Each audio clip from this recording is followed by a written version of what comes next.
Objective truth versus the noise. Why it still matters. You hear it everywhere. That's your truth. Everyone sees things differently. Reality is subjective.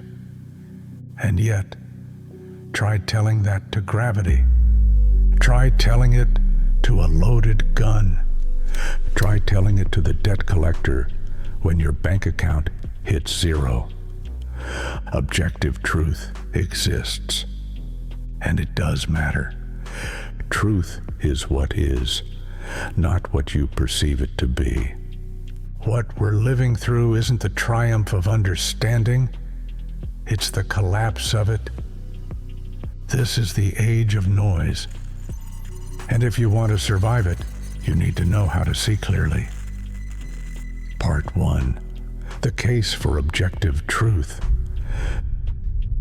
So let's be clear about what we mean when we say truth. We don't mean belief. We don't mean feeling. We don't mean popular opinion. Truth is what is. It's what exists and what occurs, whether or not you acknowledge it, understand it, or like it. You don't have to believe in fire for it to burn you. You don't have to agree with gravity for it to pull you down.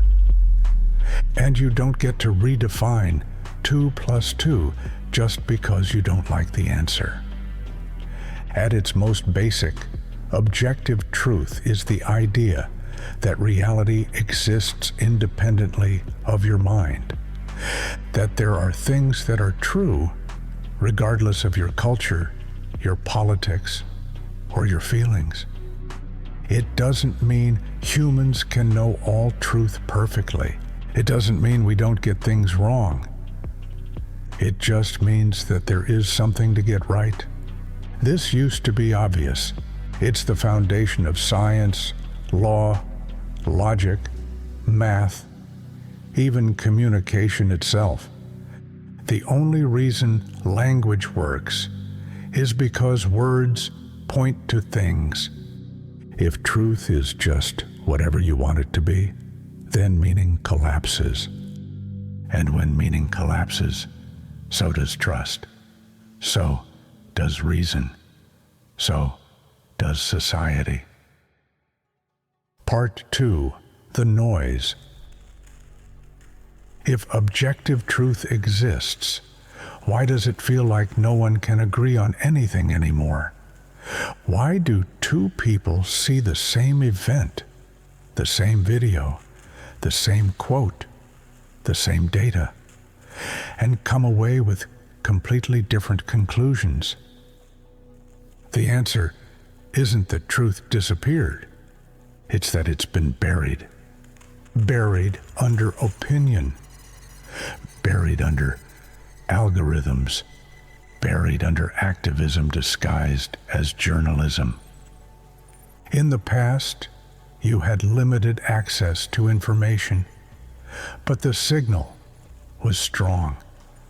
Now, you have access to everything, but the signal is drowning in noise. The internet broke the gatekeepers. That was good. But it didn't replace them with truth seekers. It replaced them with attention seekers.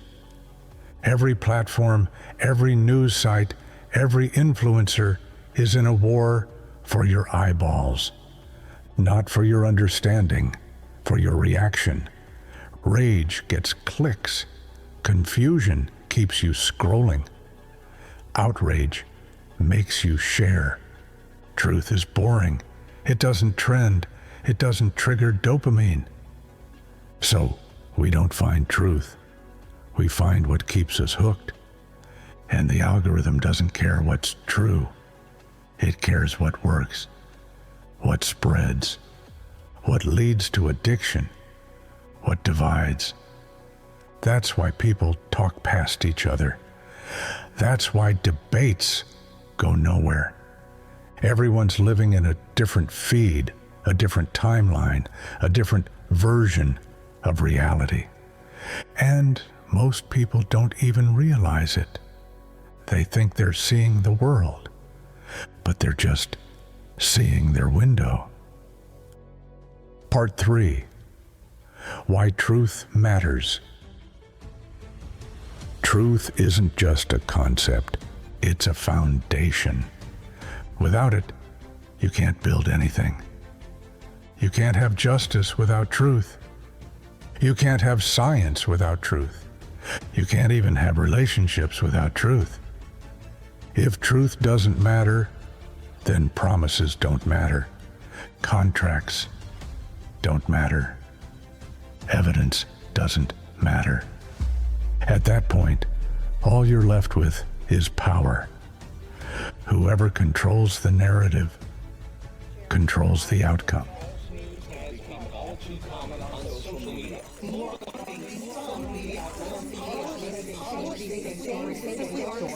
Checking facts first. Unfortunately, some members of the media use their platforms to push their own personal bias and agenda to control exactly what people think. And this is extremely dangerous to our democracy. And that's exactly where we're heading. A world where truth is whatever your side says it is.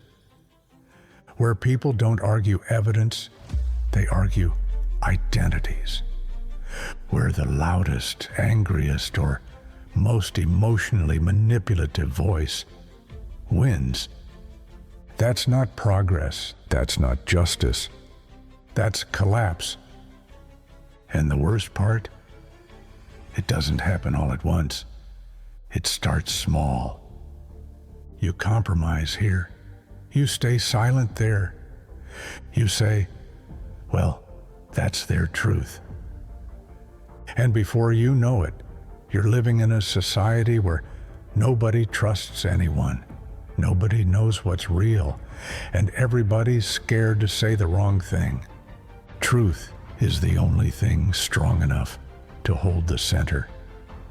Not party loyalty, not group identity, not vibes. Truth. If we lose that, we lose everything else with it. Part 4. Vault Theory begins. That's why I'm making this channel. Because truth still matters. Because some things are worth protecting, even if it's just with words. Vault Theory isn't here to sell outrage. It's not here to tell you what to think. It's here to remember what's real, to connect the dots between history, philosophy, culture, and collapse, and to help you see through the fog. You don't need to agree with everything, but you do need to think. So, if you're tired of the noise, if you still believe that clarity is possible, then subscribe. Stick around. Because in the age of noise, remembering the truth is rebellion.